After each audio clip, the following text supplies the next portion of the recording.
You have these things that kind of come up and seem like a drag or seem like, well, that's not how I wanted it to go. Like, I didn't want to move. I didn't want to have to drive to Michigan. I didn't want to have to do these things.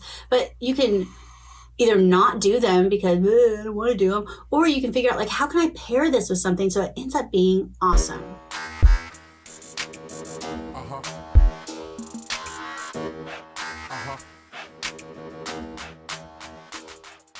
Hey, what's up? It's Torie Mathis, your host, and I am here with the one and only Sean Mathis, founder of Miles Through Time Automotive Museum. What's happening?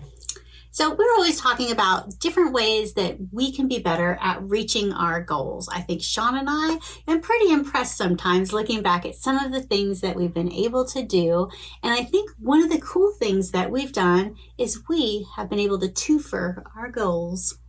I love the idea of a twofer, getting more than one thing done with the effort of one. Right? Yeah, it's a bigger bang for the buck for sure. It really is. And the one that I thought of that was like my very first super twofer was I wanted to travel when I was younger and I wanted to go to college. And when you're 18, when you're 19, when you're 20, those things are not as easy as they seem. Like, it seems like, oh, this will be great. I'll work, I'll go to college. I had a hard time with it. And so I joined the Army. And so I got money for school. I was able to travel the world. There was a lot of things that I got out of that I don't think I could have done as easily on my own. Yeah. I joined the military specifically to pay for school as well. And so I got to make money while going to school, and that's pretty cool. I didn't get to travel quite as much as you, but in the end, I did get to go to Afghanistan. What a twofer! Yeah, awesome. But because of how we went, I got to see a bunch of places en route to Afghanistan and on the way back home. Obviously, the route back home was a much more fun of a trip on places that we got to stop. But without doing that, I would have, I wouldn't have been able to say I've been to all those places today if it wasn't for that. Absolutely. And I've got my bachelor's degree, so awesome. I think travel is one of those really great ways that you can twofer things a lot. We've taken quite a few trips, even for our marketing agency. When clients have wanted certain things, we're like, we'll come visit. They're like, really? Yep, we'll come see you. And we have traveled. I went to New York and visited a preschool to help them set up their registration software. We've gone to Boston. We've gone to Boston several times to talk to the big one, Australia. We went to Australia. Yes, we actually took the kids with us on that one. We went to Australia for 10 days, in order to, help a client set some things up and kind of build that relationship a little bit more. And that came from a business trip to Las Vegas, where we then got to see the Grand Canyon and all that kind of stuff. Yes. I wanted to join a group. We did another episode on how to talk with people and network with people in your actual industry. And because I work from my laptop, a lot of times I work from home. All of my correspondence a lot of times are through email. I don't really get out and see a lot of other people in person. And so I wanted to be able to join up with some type of group, some type of community. And I found this coaching group that not only did everybody kind of get together and kind of support each other online, but they also had an annual conference every single year. And the first one was in the Dominican Republic. And I was like, sign me up. And it actually, twofer right there. You get to travel, you get to meet other people. It also gave us some, really great business opportunities and some really big projects that we've gotten to work with. And it got us to Punta Cana. It got us to the Grand Canyon. It got us to Mexico a couple times. It did end up getting us through Which meant we got to see Chichen Itza. Yeah, we got to do a lot of things from those business decisions. I could have chosen some local group. I could have found something, just join the chamber or, what I mean? There's other things that I could have found. But I think it was really great that we were able to think what other types of things do we want to get out of this? Especially since it's a paid group. It's not something that's free. And so if you're wanting to join something like that, or if you're going to be putting your money, figure out what other things you're getting from it. And if you can align more of your goals, then it kind of makes it a little bit better. Yeah, travel is definitely one of those things that we wanted to do all the time. And if we have the opportunity to travel like we want, but then also benefit from it on a business standpoint, I mean, that's a no-brainer, really. Absolutely. Even with all this automotive museum guide stuff, we could travel all over the country visiting all these museums, but then we're also, doing it from a business standpoint and, growing the network and, who knows who winds up becoming clients and you never really know, but until you actually go out there, then that's the only way to find out. Well, definitely with Automotive Museum Guide, we've made quite a few trips out to other museums. And it's really nice that we've been able to do some family trips and then go at the same time and visit some of the museums. Kids are still in school. Kids are still kind of young. So I think that that's something that we can grow into. But I think knowing that we have a plan, like how can we grow this part of our business and travel and communicate with more people and network. And then there's all these different levels that we can do rather than just thinking of it on like a linear type of level. And sometimes, you're not even going to expect it. When I got my grandpa's Cadillac, I had it for, I think it was 2 years. I think so. And I was like, what can we do? Because immediately I tapped into Torie's resources. I'm like, I need a website. I need a Facebook page. Give me a logo, all this stuff without any real plan. I just like, this car's so cool. It deserves this stuff, right? And so Torie hooked me up with all that. But really all I was doing was going to car shows with it. Which was fun for the first couple of months until the heat in the South during summer tried to kill us. Yeah, and then, we each have daily driver cars and always have. So in most cases, we've always just had a 2-car garage. So now adding this third car. That's humongous car. Boat. It created a whole nother set of issues that, we don't want to leave anything outside. Like they need to be in the garage and keeps them clean and if it's cold or hot or all that kind of stuff. It doesn't help also that one of the garage doors we had to halfway disassemble in order to get the garage door to shut because the car is giant. Yeah. Yeah. So, in trying to think of what else I could do with this car. Well, it's funny because some people would think we could just put the car in storage. Like we don't think that way. Yeah.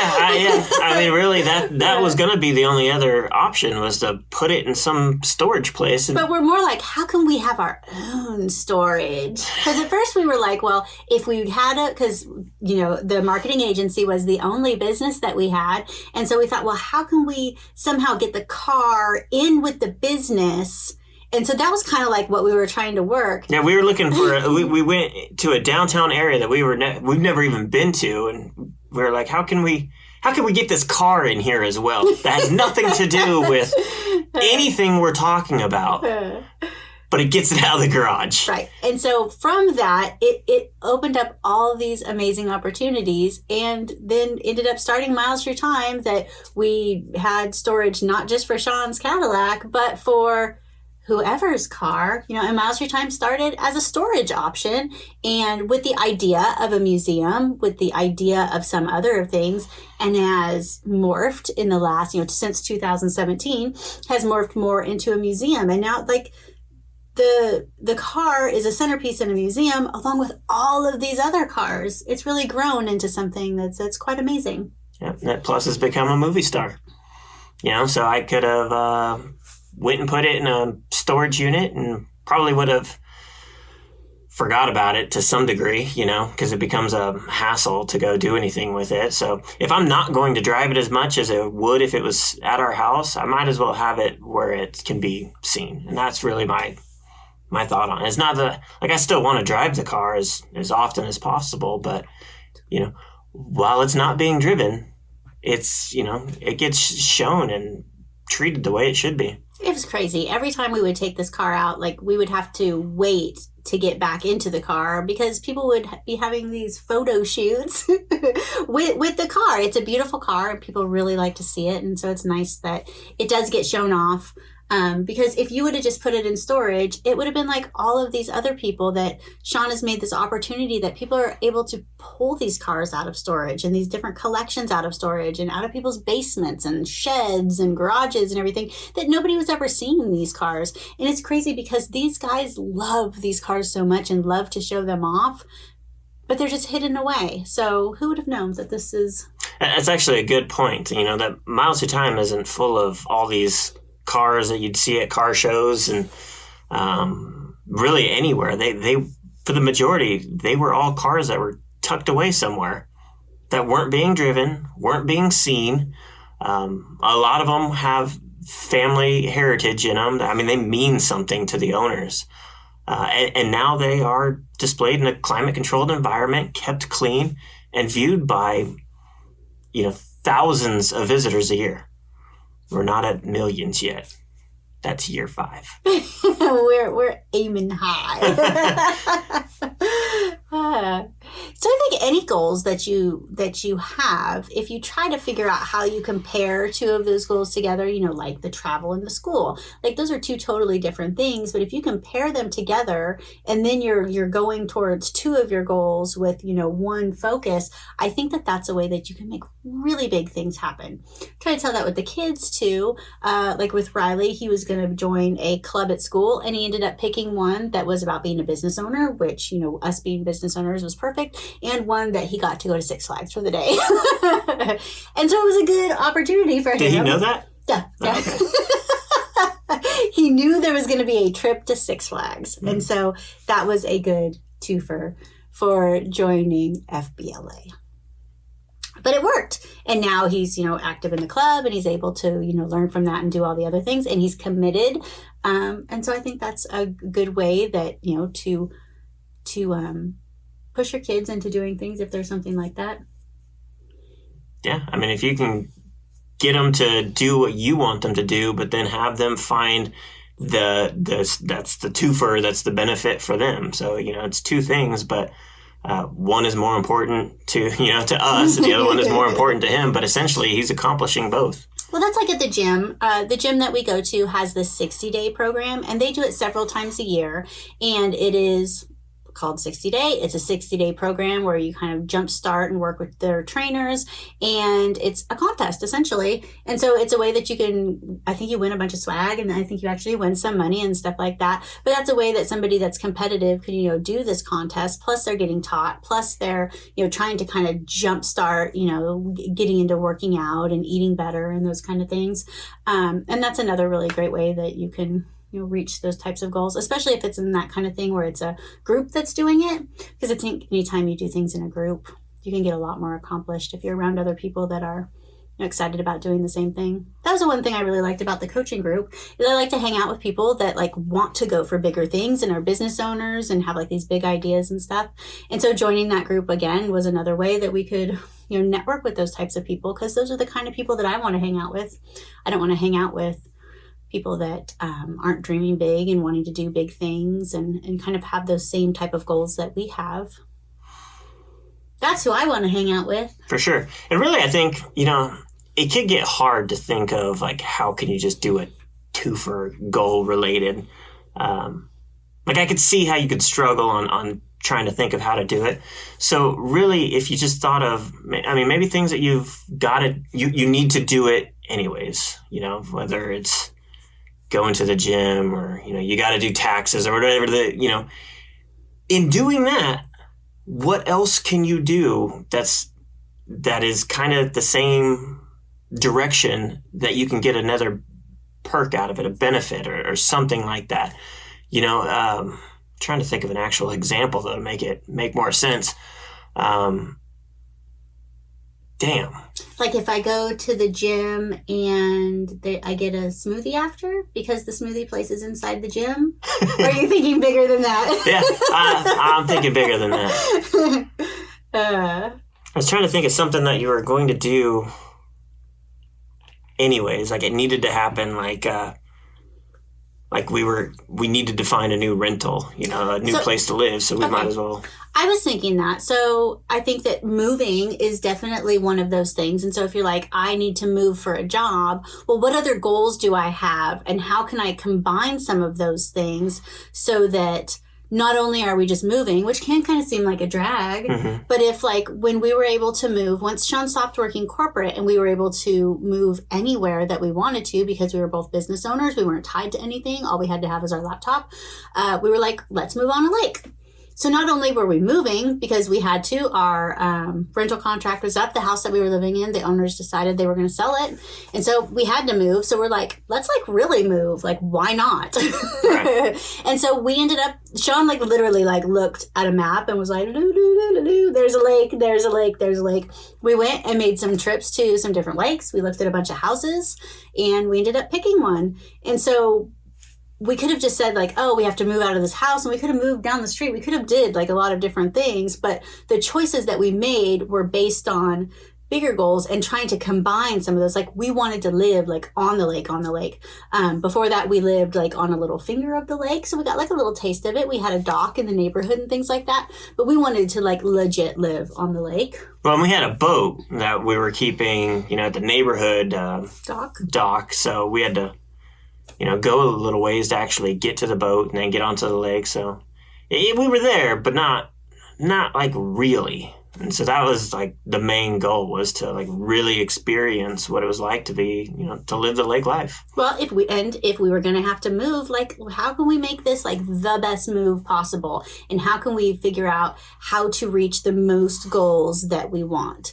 Unfortunately, that goal didn't involve like living near like great restaurants and grocery stores. So we learned a lot about ourselves during that move that I don't think we really knew. We thought like we could live small town life, and as it turns out, we can't. So we applied that to the next move. So we were ready to move. We did. We applied it to the next one, and we decided, well, these are the things that are important for us now. And so since we need to move again, how can we make it so that, we get the most out of it? And then we applied it again to the next move. We go to a neighborhood and we're like, a neighborhood pool and all that stuff would be so great. And then all the stupid rules, and they close the pool down and all the other people there, you're like, I don't want that. I want my own pool. So we wanted to be in a place with our own pool. That was kind of a bonus, though. We weren't really looking for it wasn't make it or break it, but it was a twofer. It was a bonus. If you have to move in the middle of a worldwide pandemic, move into a house with a pool. Like that definitely made the move a little bit better. Man, what timing we had. Our landlord, again, like how do we live in these houses that they decide they want to sell?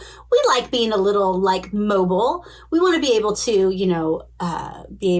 move or make, decisions and things like that and not feel locked down, especially while the kids were young. And so we've rented. And we have had 3 houses that the people wanted to sell while we were living there. Like, I don't know. So we ended up having to move right in the middle of middle of the pandemic. And so, yeah, if you're going to moving into a house with a pool definitely was a bonus because the kids were home. They had to learn from home the whole time, that whole first summer and the whole first part of the year. So that definitely worked out in our favor. Made too bad. Did you think of any other twofer type things? Travel is always a good one. Yeah, travel ones are the easiest ones. It's funny. There's this guy I saw on Facebook that I was in the military with, and he got out of the military and had a regular job, and he's like, man, if I could just have a job where I could work out and shoot guns and all this stuff, that that's what he wants to do. Yeah, that's like what you do in the military, in the army. It was like all the same stuff, but he got out, and now that's what he wants to do. Should have stayed in. Did he retire? Yeah, I don't think so. It's crazy right now. Like all these people that I was in the military with are retiring right now. Like they've all put in their 20 years and are getting out now. It's pretty crazy. I'd have 20 years in February. Really? Mm-hmm. Man, you owed. Yeah. Crazy. I think the going to college twofer is a big one because I think that there's a lot of people that want to go to school.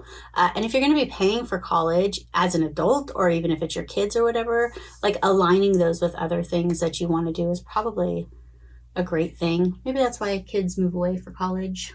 They're like, I want to live by the beach. Well, if I can go to school and live by the beach at the same time, it's probably a good time to do those. Except for my children, I'd like them to stay close. Mm-hmm.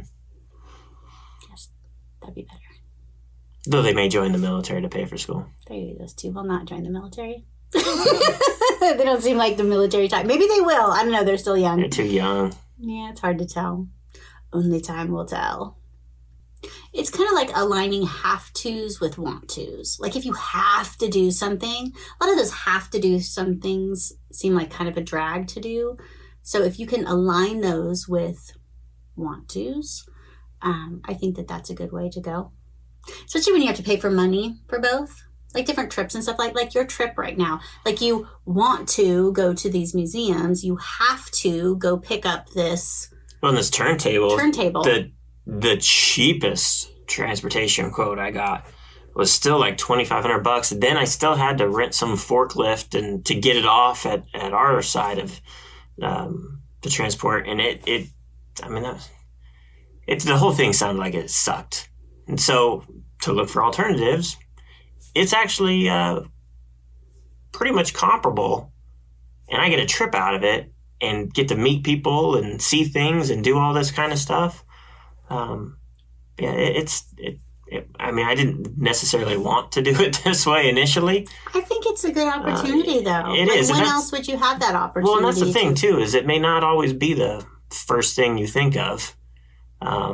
And sometimes it's just the way things work. And then you turn it around and you're like, well, damn, why didn't I do that in the first place? Because that's obviously the best scenario.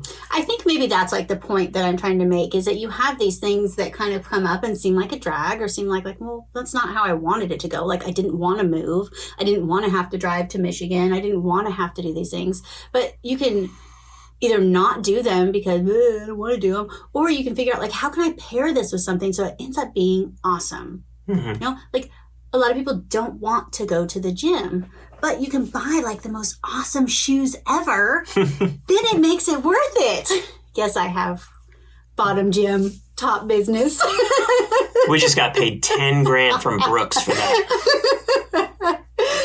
You know what I mean though? Like there are ways that you can put these things together so that it makes whatever these like draggy because I think people complain about like, oh, I gotta do this and I gotta do this. And I'm always thinking of like, how can you make like this I gotta do thing? How can you make it something that's not bad? Because it's just everything is just how you look at it. See, and that's kind of what I was thinking. In one way of like, I have to do this. Well, there's always a way that you can make things fun. There's always a way that you can pair it with something else and be like, if I have to eat my broccoli, let's put cheese on it because I love cheese. It's a twofer. Mm-hmm. I love broccoli and cheese. Put cheese on everything. I think that's what I was trying to say. It's like if you got to do taxes, then get the most out of it. Get the refunds and, pay as little as possible. Like you have to do it anyways. Find the good in it. Yes. Because you got to do it anyways. Right. And I think that there's always those... I hate to be like cliche and say like silver linings and those kind of things, but man, it's cliches because it's true. There's always a good that can come out of whatever these things are that you have to do. And so if you can align these things, or if you can just be creative and try to come up with these other ways, like with the kids are always bummed on like these stupid things that they have to do. And I'm like, well, let's figure out how to make them fun. Like, what else can we do? Like, if you got to do this, like, let's at least do it the fun way. I think everything can be like that, whether it's some business task or household items or, chores or moving or, whatever it is. There's a way that you can get your twofer and align it with stuff that you do like. Align it with goals that you have so that you're going for things and that your energy is going towards things that you really want. And if you can hit two things out at one time, like, man, that's the best feeling. For sure. You knock that shit out of the park every time. You just gotta be creative. You gotta buy cool shoes. Cool shoes. That's all I have. You can only see the shoes if they're watching on YouTube. Watch on YouTube. Look at my shoes. They're worth it.